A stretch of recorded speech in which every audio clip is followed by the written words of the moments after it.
اعوذ باللہ السمیع العلیم من الشیطان الرجیم بسم اللہ الرحمن الرحیم 53 نمبر آیا سورہ نور۔ وَأَقْسَمُوا بِاللَّهِ جَهْدَ أَيْمَانِهِمْ لَئِنْ أَمَرْتَهُمْ لَيَخْرُجُنَّ قُل لَّا تُقْسِمُوا طَاعَةٌ مَّعْرُوفَةٌ إِنَّ اللَّهَ خَبِيرٌ بِمَا تَعْمَلُونَ قُلْ أَطِيعُوا اللَّهَ وَأَطِيعُوا الرَّسُولَ فَإِن تَوَلَّوْا فَإِنَّمَا عَلَيْهِ مَا حُمِّلَ وَعَلَيْكُمْ مَا حُمِّلْتُمْ وَإِن تُطِيعُوهُ تَهْتَدُوا وَمَا عَلَى الرَّسُولِ إِلَّا الْبَلَاغُ الْمُبِينُ۔ صدقت یا رب العالمین۔ وَأَقْسَمُوا اور قسمیں اٹھائیں انہوں نے، باللہ اللہ کی، جہد ایمانہم بڑی مضبوط قسمیں اٹھانا، لئن اگر امرتہم آپ حکم دیں ان کو، لیخرجن تو ضرور نکلیں گے وہ، قل کہہ دیجئے لا تقسموا نہ تم قسمیں اٹھاؤ، طاعۃ معروفہ بھلے طریقے سے تم فرما برداری اختیار کرو، ان اللہ خبیر یقیناً اللہ تعالیٰ باخبر ہے، بما تعملون ساتھ اس کے جو تم اعمال کر رہے ہو۔ قل کہہ دیجئے اطیعوا اللہ فرما برداری اختیار کرو اللہ کی، واطیعوا الرسول اور فرما برداری اختیار کرو اس کے رسول صلی اللہ علیہ وسلم کی۔ فَإِن تَوَلَّوْا پس اگر یہ پھر جاتے ہیں، فَإِنَّمَا پس یقیناً علیہ اس پر ما حُمِّلَ جو بوجھ ڈالا گیا اس پر، وعلیکم اور تم پر ما حُمِّلْتُم جو بوجھ اور ذمہ داری رکھی گئی تم پر، وَإِن تُطِیعُوهُ اور اگر تم فرما برداری اختیار کرو، تہتدوا تو تم ہدایت پا جاؤ گے، راہ پا جاؤ گے، وما علی الرسول اور نہیں ہے رسول صلی اللہ علیہ وسلم پر، الا البلاغ المبین مگر واضح پہنچا دینا۔ پرسوں ہم نے پڑھا تھا اللہ تعالیٰ فرماتے ہیں ایمان والوں کا قول تو یہی ہوتا ہے جب انہیں اللہ اور اس کے رسول کی طرف بلایا جائے کہ اللہ اور اس کے رسول ان کے درمیان فیصلہ کریں، تو وہ کہتے ہیں ہم نے سنا بھی اور ہم نے مانا بھی، یہ کامیاب ہونے والے ہیں۔ جو اللہ اور اس کے رسول کی فرما برداری اختیار کرے اور اللہ سے ڈرے اور پرہیزگاری اختیار کرے،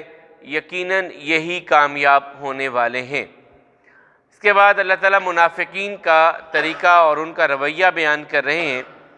کہ جب رسول اللہ صلی اللہ علیہ وسلم کے پاس آتے تو قسمیں اٹھاتے کہ آپ حکم دیں۔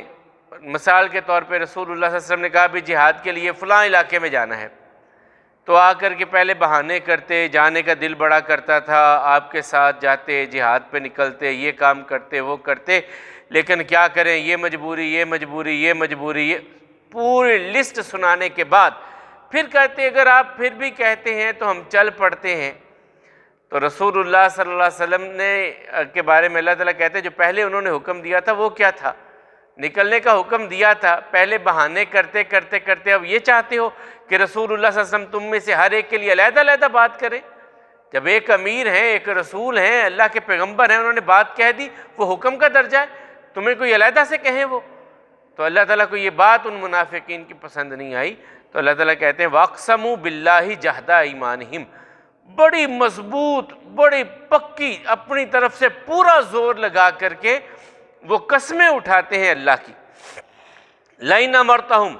اگر آپ حکم دیں ان کو، پہلے سارا کچھ کہہ کے لا کے پھر کہتے ہیں اگر آپ حکم دیں لَيَخْرُجُنَّ تو ہم ضرور نکلیں آپ کے ساتھ، اگر آپ حکم دیتے ہیں۔ آپ ان سے کہیے لا تقسموا قسمیں نہ اٹھاؤ میرے سامنے، طاعۃ معروفہ، یہ اس کا ایک اور بھی مفہوم بنتا ہے، وہ سورہ توبہ میں ہم پڑھ آئے ہیں کہ اللہ تعالیٰ کہتے ہیں آپ کے پاس آ کر کے قسمیں اٹھاتے ہیں، اگر آپ ان کی قسموں پہ اعتبار کر کے ان سے راضی ہو بھی جائیں، اللہ تعالیٰ کہتے ہیں میں نے ان سے راضی نہیں ہونا، میں نے ان سے راضی نہیں ہونا، آپ ان کی قسموں پہ راضی ہو بھی جائیں ان سے، میں نے ان سے راضی نہیں ہونا۔ تو فرمایا یہاں بھی اللہ تعالیٰ نے ان سے کہیے قسمیں نہ اٹھاؤ، طاعۃ معروفہ اگر فرما برداری کرنی ہے تو بھلے طریقے سے کرو، اپنے آپ کو کوئی اسپیشل سمجھ کے نہ کرو، نبی کریم صلی اللہ علیہ وسلم کی فرما برداری اختیار کرو، تو جس طرح دوسرے اہل ایمان کر رہے ہیں، جس طرح اللہ تعالیٰ نے سورہ بقرہ میں کہا کہ جب ان سے کہا جاتا ہے ویسے ایمان لاؤ جس طرح وہ دوسرے لوگ ایمان لائے ہیں، تو ان کے لیے مشکل ہو جاتا ہے۔ صحابہ کرام رول ماڈل تھے نا، اللہ تعالیٰ کہتے ہیں کہ ان جیسا ایمان لے آؤ، تو اب ان کے لیے تو مشکل ہوتا تھا۔ تو یہاں بھی اللہ تعالیٰ کہتے ہیں معروف طریقے سے جس طرح دوسرے لوگ نبی کریم صلی اللہ علیہ وسلم کی فرما برداری اختیار کریں تم بھی کرو۔ ان اللہ خبیر بما تعملون، تم جو بھی اعمال کر رہے ہو اللہ تعالیٰ کو اس کی خبر ہے، تمہارے دل میں کیا ہے، تمہاری زبانوں پہ کیا ہے، تمہارے اعمال کیا ہیں، کیا سوچ کے آتے ہو، کیا آ کر کے کہتے ہو، اللہ تعالیٰ ان سارے معاملات سے باخبر ہے، اللہ تعالیٰ سے کوئی بات بھی چھپی ہوئی نہیں ہے۔ پھر ان سے کہیے، قل کہہ دیجئے، اطیعوا اللہ و اطیعوا الرسول، اللہ اور اس کے رسول کی فرما برداری اختیار کرو۔ اور اس کے بارے میں ہم سورہ نساء میں پڑھائیں، حضرت ثوبان رضی اللہ تعالیٰ عنہ کا ایک بڑا مشہور واقعہ ہے، یہ نبی کریم صلی اللہ علیہ وسلم کے غلام تھے، آزاد کر دیا۔ حضرت عائشہ رضی اللہ تعالیٰ عنہ بیان کرتی ہیں اس واقعے کو کہ ایک دن آئے تو وہ بڑے پریشان سے تھے، کہا ثوبان کیا ہوا، چہرے کا رنگ بدلا ہے تیرا، خیریت؟ کہا یا رسول اللہ صلی اللہ علیہ وسلم جب آپ کے پاس ہوتا ہوں تو بڑا اطمینان، بڑا سکون ہوتا ہے، پھر جب میں اپنے بیوی بچوں میں چلا جاتا ہوں تو بے چین ہو جاتا ہوں، پھر جب تک آ کے آپ کو دیکھ نہیں لیتا مجھے سکون نہیں ملتا۔ تو آقا علیہ الصلوۃ والسلام نے فرمایا میں نے کون سا تمہیں منع کیا ہے، جب جی چاہے آ جایا کرو۔ کہا نہیں یا رسول اللہ صلی اللہ علیہ وسلم میں اپنی اور آپ کی موت کو یاد کرتا ہوں کہ اس کے بعد آپ جنت میں تو بہت اونچے مقام پر، اور ہم کہاں، پہنچ بھی گئے جنت میں تو وہاں آپ کہاں ہم کہاں۔ تو رسول اللہ صلی اللہ علیہ وسلم خاموش۔ تو اللہ تعالیٰ نے وہ آیہ مبارکہ اتاری سورہ نساء کی، وَمَن يُطِعِ اللَّهَ وَرَسُولَهُ أُولَٰئِكَ الَّذِينَ أَنْعَمَ اللَّهُ عَلَيْهِم مِّنَ النَّبِيِّينَ وَالصِّدِّيقِينَ وَالشُّهَدَاءِ وَالصَّالِحِينَ وَحَسُنَ أُولَٰئِكَ رَفِيقًا، جو اللہ اور اس کے رسول کی فرما برداری اختیار کریں گے اللہ تعالیٰ نبیوں، صدیقوں، شہیدوں اور صالحین کا ان کو ساتھ عطا کریں گے جنت میں، اور یہ بہترین رفاقت ہوگی جو اللہ تعالیٰ ان کو انعام کے طور پر عطا کریں گے۔ اللہ تعالیٰ ہم سب کو ان میں شامل فرمائے۔ تو یہاں بھی فرمایا اللہ اور اس کے رسول کی فرما برداری اختیار کرو۔ فَإِن تَوَلَّوْا، اگر تم پھر جاتے ہو نہیں بات مانتے، فَإِنَّمَا عَلَيْهِ مَا حُمِّلَ، تو محمد صلی اللہ علیہ وسلم پر جو ذمہ داری ہم نے لگائی ہے وہ ذمہ داری ان پر ہے، وَعَلَيْكُمْ مَا حُمِّلْتُمْ، جو تمہاری ذمہ داری ہے وہ تمہاری ذمہ داری۔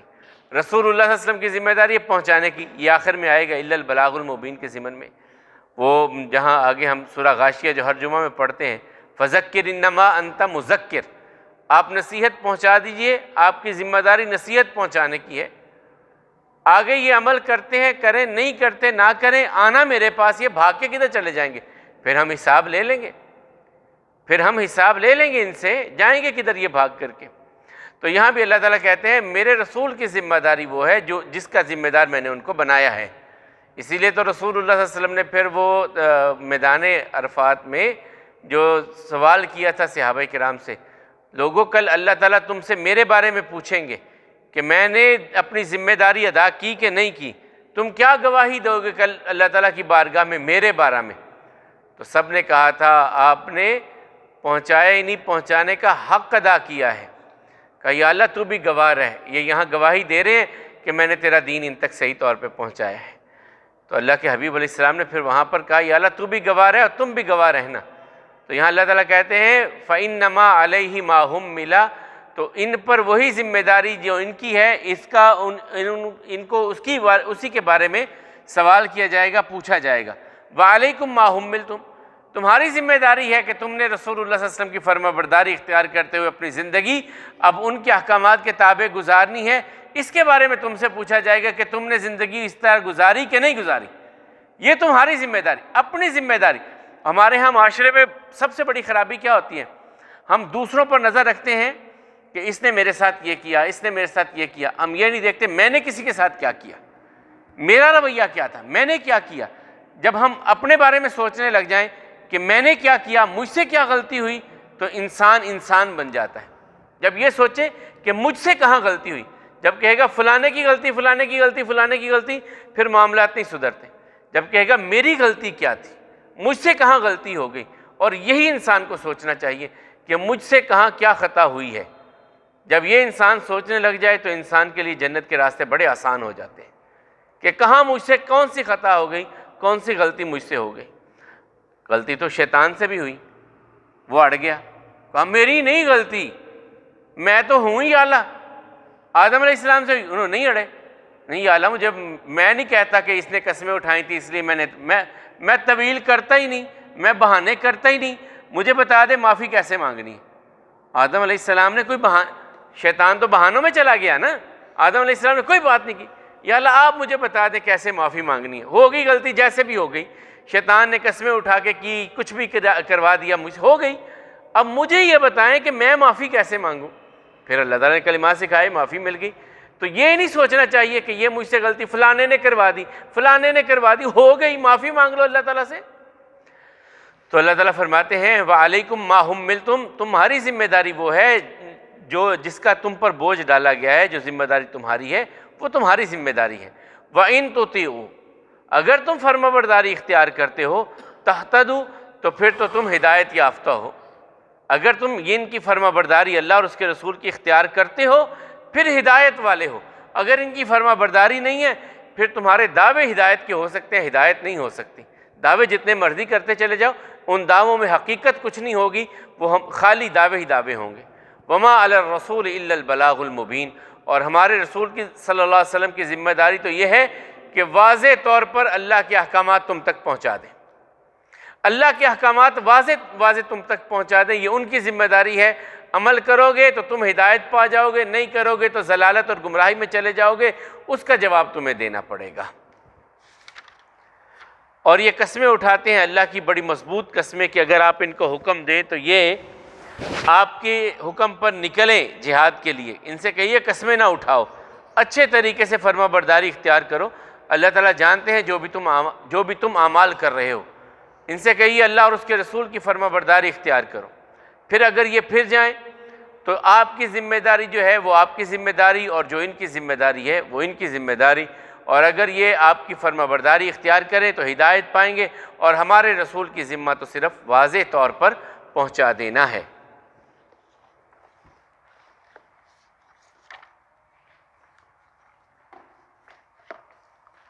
پریشانی اور گھبراہٹ کی ایک دعا کل ہم نے پڑھی تھی